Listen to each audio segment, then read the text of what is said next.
कल से संसद का मॉनसून सत्र शुरू हो रहा है और सरकार चाहती है कि सदन चलाने में विपक्ष सहयोग करे। इसके लिए सर्वदलीय बैठक भी बुलाई गई है। सरकार ने सबकी बात सुनी है और अपनी बात रखी, लेकिन विपक्ष के तेवर तो ये बता रहे हैं कि ये संसद का सत्र भी एक्शन पैक्ड रहने वाला है। देखिए ये रिपोर्ट।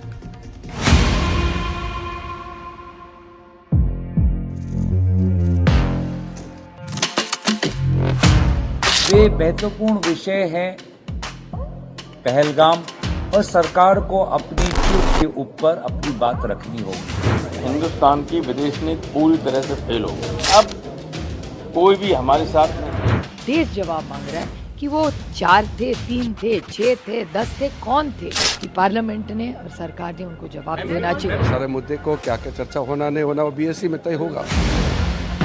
संसद के मॉनसून सत्र का रंग क्या होने वाला है? 21 जुलाई से 21 अगस्त के बीच जो 21 बैठकें होने वाली हैं, उनमें किसका ढंग कैसा रहने वाला है, विपक्ष कैसे वार करेगा और सत्ता पक्ष की रणनीति क्या रहने वाली है, इन सब का ट्रेलर एक झटके में दिखाई दे गया। विपक्ष का एजेंडा साफ है। संसद के सत्र में पहलगाम आतंकी हमले में खुफिया तंत्र की नाकामी, ऑपरेशन सिंदूर के बीच किया गया सीज फायर, इस पर अमेरिकी राष्ट्रपति ट्रंप के दावे और बिहार में चल रहे वोटर लिस्ट रिवीजन यानी SIR के मुद्दे को विपक्ष हथियार की तरह इस्तेमाल करने का मन बना चुका है। समाजवादी पार्टी को तो देश में लोकतंत्र ही नहीं दिख रहा। SIR स्पेशल इंटेंसिव रिवीजन हो रहा है वोटर लिस्ट का, वो आप सब देख रहे हो।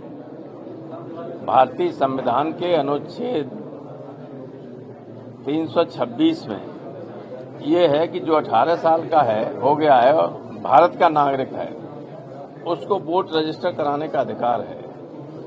इसका अगर वोट रजिस्टर नहीं होता है तो इसका दूसरा अर्थ ये भी हो सकता है कि वो भारत का नागरिक नहीं है। तो ये अधिकार इलेक्शन कमीशन को भी नहीं और गवर्नमेंट को भी नहीं। ये उसका अधिकार है कि अगर वो भारत का नागरिक है और 18 साल या उससे ऊपर है तो उसका वोट होना चाहिए। लेकिन बिहार में ऐसे करोड़ों लोगों के वोट नाम काटे जा रहे हैं। क्या कहा था चुनाव के वक्त बीजेपी ने यहाँ कि जिसकी यहाँ झुग्गी झोपड़ी होगी वही मकान मिलेगा। अब क्या कर रही है मुख्यमंत्री? तो ये सारी चीजें हैं जो बहुत गंभीर बातें हैं।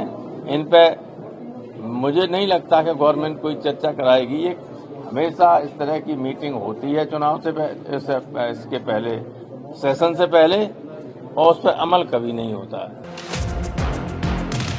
समाजवादी पार्टी की चिंता विदेश नीति को लेकर भी रही, जिसका इजहार ये कहकर किया कि मुस्लिम देशों से रिश्ते बिगड़ रहे हैं।